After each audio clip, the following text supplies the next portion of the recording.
Hi, my name is Father Mike Schmitz, and this is Ascension Presents. So a number of years ago, my best friend and his wife were becoming Catholic. Now, they had been raised in just a really great, really loving Christian denominations. And they got a lot of great things from the church in which they were raised. They had great friends, they had great fellowship, they knew the Bible, they had the Holy Spirit, just a lot of great, incredible gifts.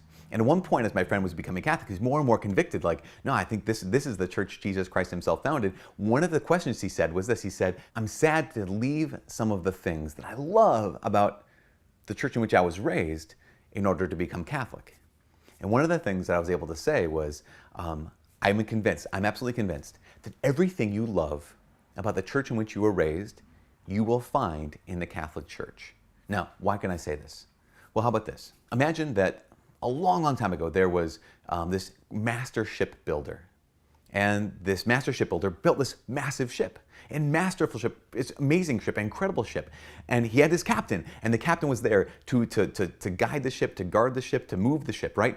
And so the captain, what the captain does is captain assembles a crew. And out of that crew, he picks a first mate. And so he trains the crew, trains the first mate, and then basically say, everyone on the ship, because we want as many passengers on this ship as possible. And what the master shipbuilder and the captain, what they did is they outfitted the ship with everything the ship needed for this journey. It gave it a destination, gave it maps and compasses and all these things to kind of guide it. The master shipbuilder and the captain gave the ship water and food and medicine and other things to heal and other things to strengthen the people on this long journey.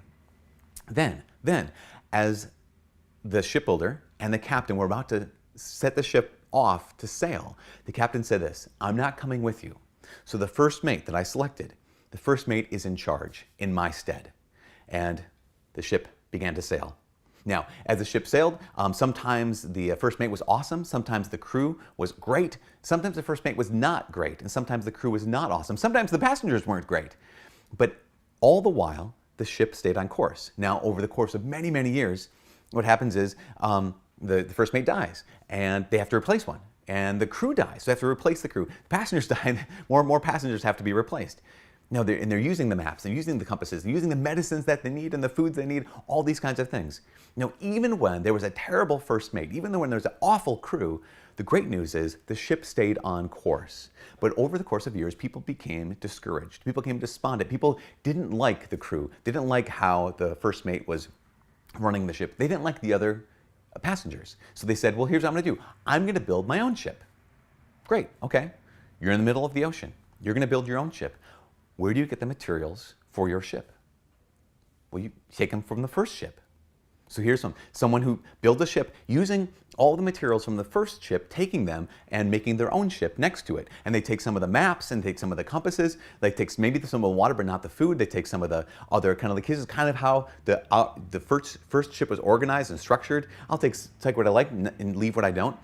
And over the course of time, more and more people say, I want to build my own ship.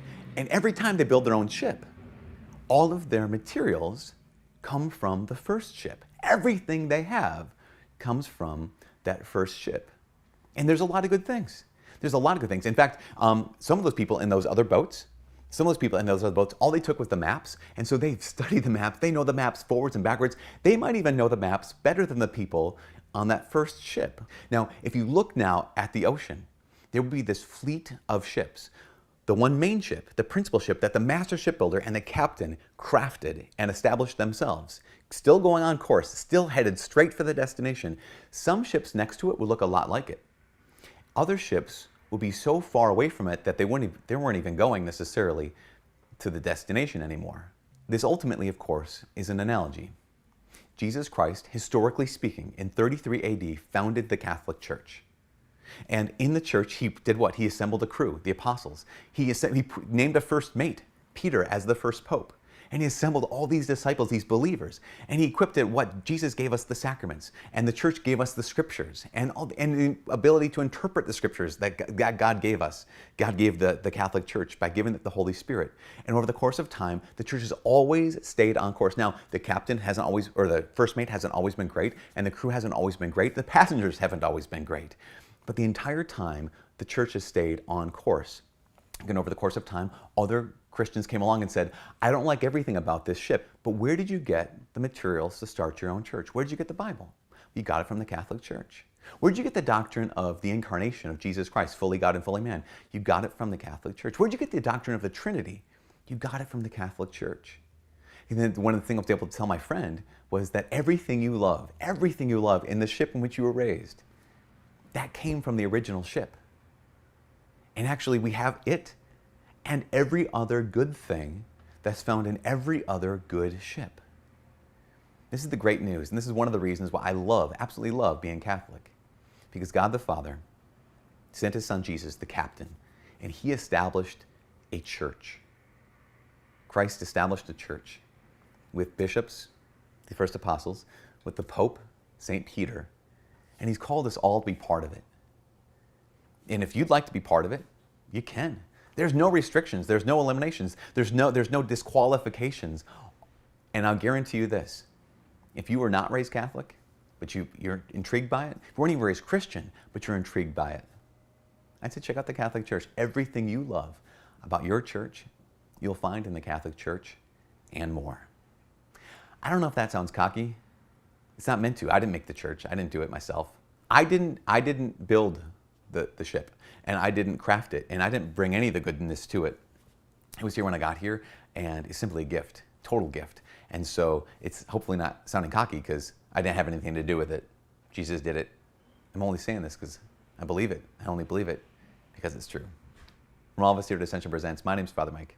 God bless.